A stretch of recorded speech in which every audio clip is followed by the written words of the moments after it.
claim to be the perfect candidate at anything. Certainly not for an elected position. There are probably many more people that live in this community that would probably be more qualified than I am to run the Sheriff's Department. They're not running. So it's just a matter of problem solving. Why do I think I have the edge? I think I have a more clear, proven record of problem solving than a lot of candidates, and I think people will take that into account. Mr. Grimm? I think the problem lies in a basic lack of understanding of human nature. As a businessman, I have the advantage of seeing things from the outside. Employees, whether they, please let me clarify, when I talk about deputies, I don't want to single them out. My philosophy is every employee is vital to the operation of the department, and I don't use from the bottom to the top because that's the certain staff, janitorial staff on up to the undersheriff are vital for the operation of the department. Employees want the same things regardless of where they work. They want clear direction, they want accountability, and they want to feel appreciated, and above all, they want to know that they're part of a team that has a common goal, and in this case, that goal is to protect and serve the citizens of Kootenai County. And my goal is to try, not to try, men don't try. My goal is to succeed in making the Sheriff's Office a place where you want to come to work. One of the most tragic things I remember hearing from a deputy that I used to ride with is, he said, you know, if I was ever involved in a major incident and got called in for an investigation, I would have my attorney present. Now, in all honesty, that's probably good counsel, but I don't want anybody under my command to ever feel like that. I'll have your back. No, you know what? I won't have your back. I'll be in front.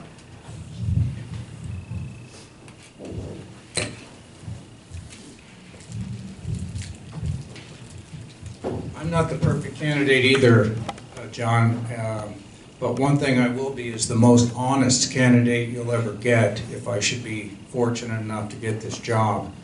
You know, I went through a really tough period down in Southern California watching an organization decompose, and we sure don't want that here. And I think we all start out in a position of trusting each other, knowing we're all doing honest work. We're doing, our policing is not vigilante work. Our policing is honest, truthful reporting.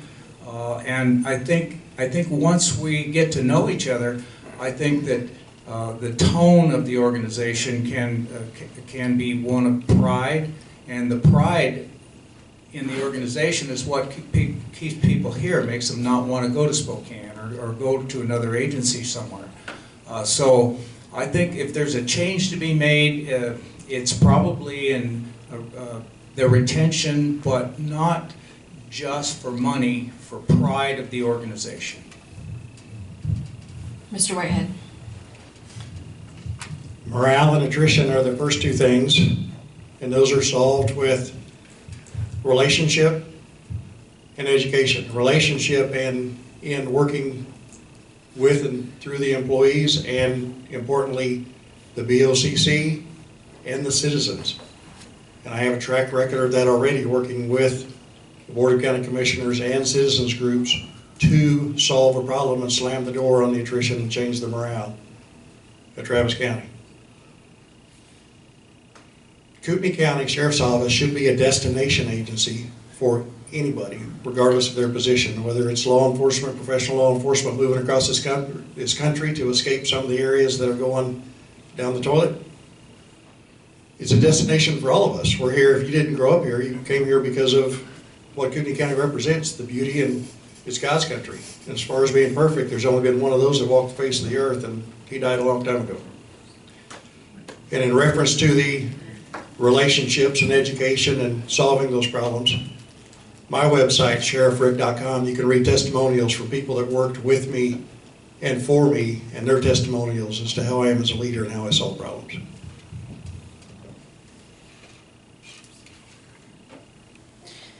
Ms. Edmondson, if elected sheriff, how would you structure your command staff? Would you add or reduce ranks? Would you modify the pay structure?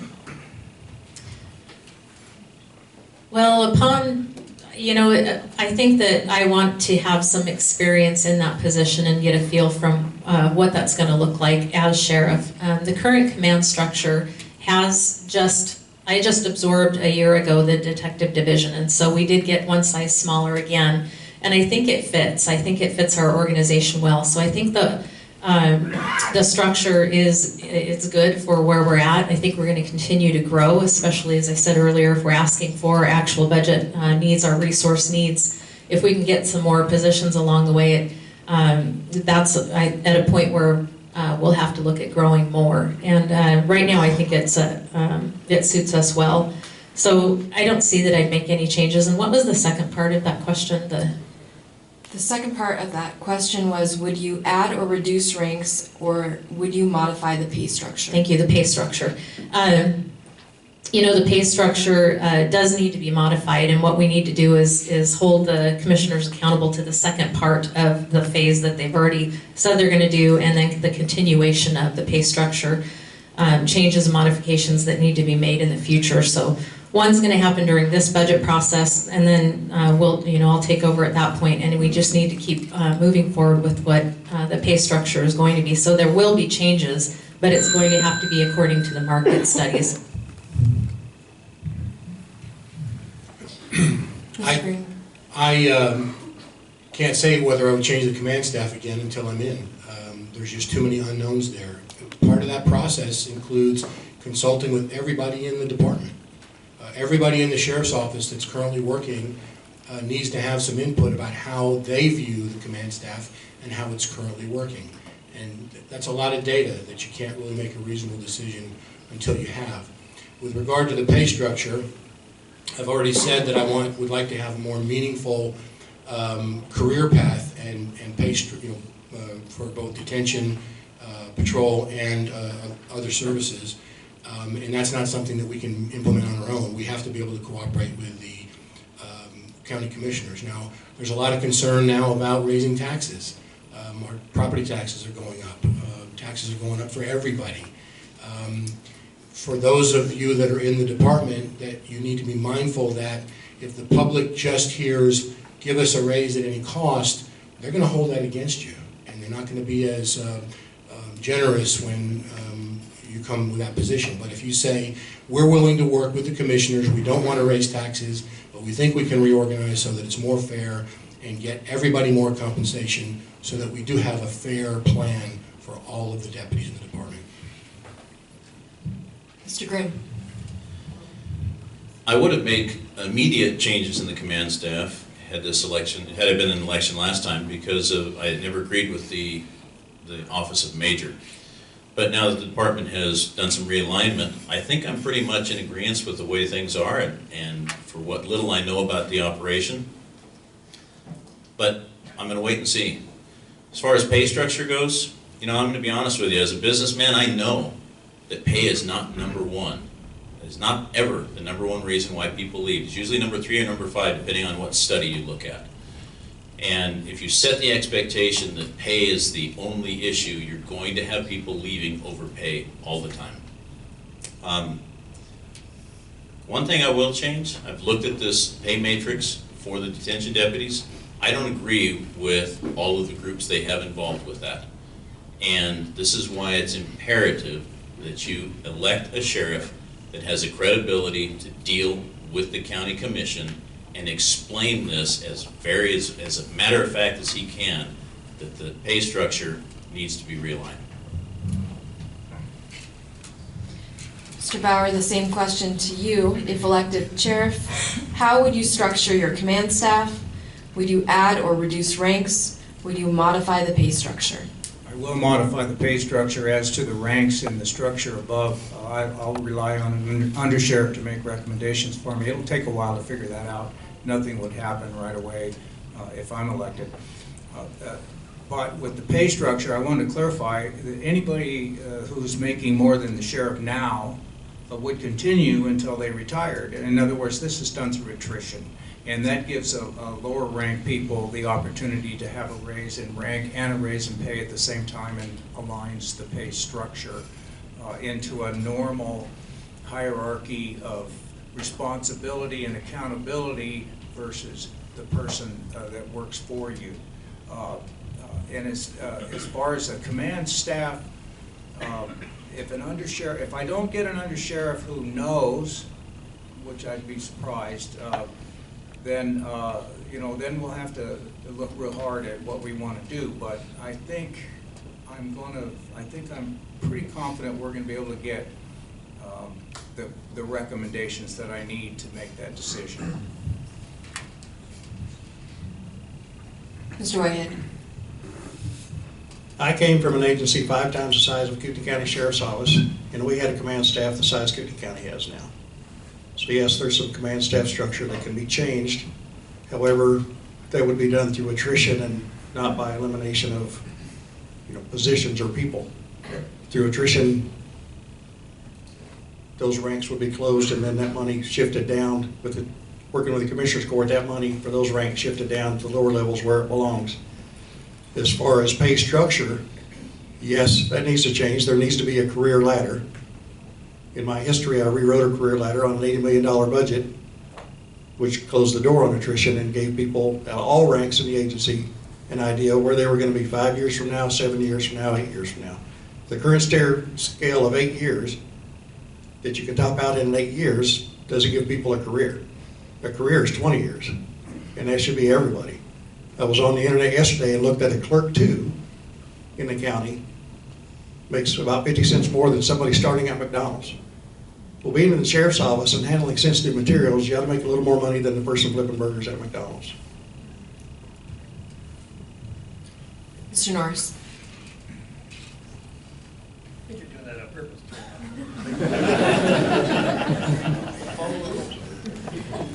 So I want to evaluate the organization. I want to evaluate the command structure. Could a lieutenant manage, supervise 40 people? Absolutely. It's something that I want to look at. I think it's important that everybody be in market, whether you're a captain, a sergeant, a senior lead officer. I think it's important to be in market. So we're going to evaluate that also, and I will support all personnel, professional staff and sworn staff, to be in market and a living wage here in Kootenai County. As we all know, it's not cheap to live here anymore. I believe we had a rebuttal by Mr. Grimm. Pass the microphone down. In response to what Mr. Bauer said, we can't fail to consider the wage pressure issue upon us by surrounding counties. And when you speak about reducing command staff pay to what the sheriff makes, I disagree with that. The sheriff's job should not be the best paying job you've ever had in your life. There's a reason we step up to do this, and I said it before, it's community service. And I want my command staff to be well paid.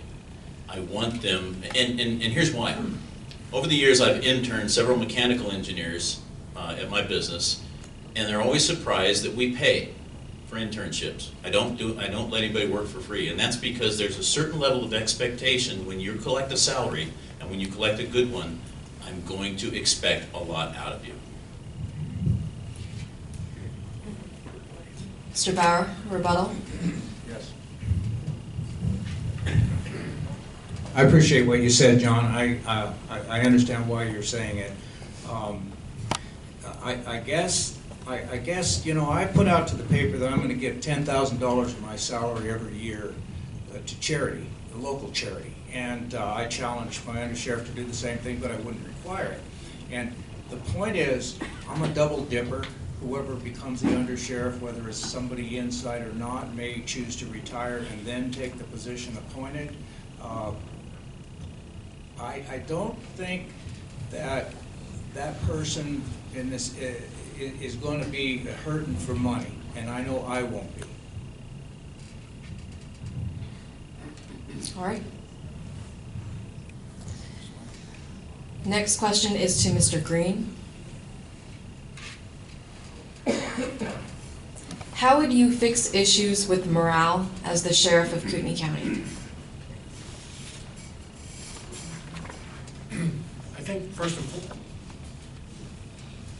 think think first and foremost, from the deputies that I've talked to, the idea that the command staff to the top doesn't involve themselves in their daily life, I think that has an impact on them. I don't think at all that it's only money. I've been saying that for a long time, very consistent in the last couple campaigns, that it's not just about the money. That's not why morale is bad.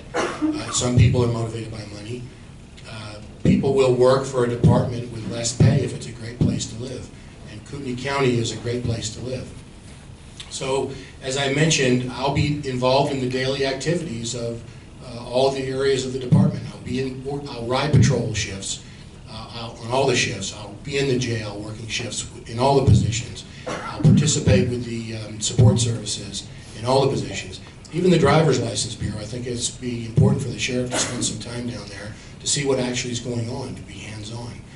So being active, hands-on, participating, and letting all of the employees know that I'm part of the team and I care about what happens to them and how they do their jobs. I think that'll go a long way to improving morale. Mr. Grimm. I have a saying, and that's people don't leave good organizations. They quit bad managers. And with that, one of the things that I want to do, and I said before, I'm going to get to know each and every one of you and your families. I want to know who my employees are, what their interests are, because, like I said before, we spend a lot of time with each other, and this is an important job. It's a dangerous job. So you need that support from your sheriff. More importantly, you need exemplary support from the members of the community, and having someone that's going out on your behalf and pointing out the good, positive things that we do in the sheriff's office. One thing I want to do is spotlight, first responder type, piece or something like that, where I point out some of the great things that the men and women of the sheriff's office do. We've got people involved in Scouts and the Young Marines and all kinds of great things. I want to touch again on the thing that my wife wants to be involved with. I encourage you to go and speak with her this evening for the spouses here tonight. Mr. Bauer, the question is to you. How would you fix issues with morale at the sheriff's office? It has to be pride in your organization. You have to have a feeling that that organization is doing something important and that you're contributing to it. Supervision, in my opinion, is probably the key to that. Supervisors have to know all their employees, know what's going on in their employees' lives to the extent they can, and also to see what might be bothering the employees, and that's the job of a supervisor. When Bob said he was going to meet without the supervisors, I really have a problem with that, because I think supervisors and employees need to be together. They need to share information. They need to be a team, and they don't need to be broken off from their coach or their supervisor. Equipment can make a big difference. I think that if this department had equipment that other agencies don't have, that would be a source of pride. Training, it could make a difference, and all those things tied together in leadership versus management, which is what Bob said, that's what will increase morale. Mr. Whitehead. Servant leadership, showing value and respect to the employees in the agency, that they are the #1 asset in the agency. After that, training, state-of-the-art training. I've been in training for 25 years. In fact, about 12 hours from now, I'll be landing in Denver to conduct leadership training for the next 2 days. After the training, then tools, making sure that they have the tools to do their job within my means to provide them. And if they don't have them, to build a relationship with the Commissioner's Court where we get them. But it's value and respect to the employees. Mr. Norris. I turned it off. Thanks. I'll turn it back on.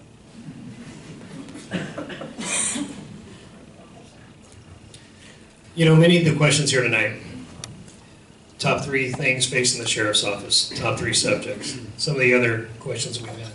In this particular question here, it comes down to leadership. And we're going to say it again tonight, to give the tool sets necessary for the men and women on the line to get the job done and to improve those processes, whether they're automated or not, to improve those processes along the way. It's very, very important. Everything that we're talking about is leadership. And I'm not saying anything bad about the current leadership. Sometimes when you've been involved with an organization for as long as some of them have, sometimes they become over-vested in the organization. I'm not saying anything bad about the current administration. Sometimes you just can't see some of the trees in the forest. So we're going to say it again tonight. It's going to be leadership is what this organization is lacking. Ms. Edmondson. So, as far as addressing morale, I think that a lot of it, I have a master's degree in organizational leadership, and servant leadership was one thing I studied, but change management is another thing that I studied, and we really need to do an organizational assessment, and that assessment is more than just a survey to see how people feel. It's really looking at basically a SWOT analysis of every one of our systems in the organization so that we can see our strengths and our weaknesses, set out long-term plans and short-term plans of how we fix that. And the very first thing you do in that type of an assessment is develop your vision and your mission. And again, that's about focus, how we get there. And in the short term, people have that buy-in, they are building it themselves, and that helps them to own the house that they live in, basically. So those things are what I would do to really help start with the morale, focus on assessing the organization. And then as far as the servant leadership, that's something that I believe everything that you have contact with should be better having had contact with it when you leave. And so anything that you can do in that contact to be able to just say a good word to a person, a kind thing, that's an important thing that we all need to do for one another. That helps each one of us with our morale. All right, the next question, we're going to start with Mr. Grimm. Besides pay raises and insurance, what benefits, if any, would you try to add to the department? Pay raises and insurance covers a pretty wide swath there. I think training is a benefit, and one thing I've thought about is if there is advanced training available in another area. One perk that I might offer to an employee or a group of employees is to say, hey, we've got this training opportunity. It may not be local, but we're going to pay for the flight and your time there, and you can go and enjoy some training, come back as a more valuable employee. But that would be one additional perk that I would add. Mr. Bauer, the same question to you. Besides pay raises and insurance, what benefits, if any, would you try to add to the department? I would start with training. Many years ago when I moved here, a deputy responded to a silent alarm at my house, and he was low crawling down the driveway with an AR. And I felt so bad for him. It was a false alarm, but I hope that individual had some good training. I hope they had a plan. I hope they had a way to get out if they got themselves in a problem. And as we face the upcoming political challenges, which we may very well face, and I know BOCC doesn't like to hear any of this, but we're going to need to be ready. And in order to do that, we're going to have to train with some fairly serious methodology of how to deal with what we might face in this area as it maybe moves east onto us. Detention is a real problem. Detention, if we have a riot in that jail, it'll be something you'll never forget. And when I mentioned that to Commissioner Felios at that Monday morning meeting, that budget meeting that Rick and I went to, he really took me on and was upset that I was suggesting that it was more important to keep these people with good pay and training than his building deck railing concerns. Mr. Whitehead. Having a training company, the first one would be advanced level training. I provide training internationally I'm training leadership Thursday and Friday this week.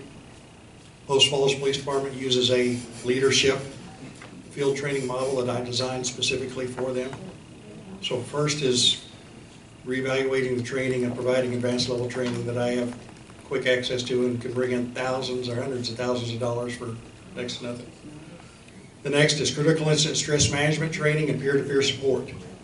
There's been enough critical incidences up here that that area has been overlooked, I believe, and I've got a colleague and associate that has designed and developed a peer-to-peer support program that would be immediately beneficial to all the employees, including their families. After that would be certification pay or assignment pay based on the levels of certification people will receive in their jobs or the assignments that they get that are special or more hazardous. Mr. Norris. Thank you. Well, it doesn't matter to me. It doesn't matter what I want to put in the organization. Part of my evaluation is going to each and every one of you and talking to you to see what your needs are. Now, if I had to say something tonight, I will say, and I know I said it earlier, there appears to be an area in mental health that I would like to, if that's a confirmed area that we need to improve on, to possibly put a retainer on a group of professionals who are specially designed for help of law enforcement and their families. That's something that if I were sheriff today, I would look into doing. Yes. Ms. Edmondson. Yeah, I don't see training as a benefit. I think it's a requirement.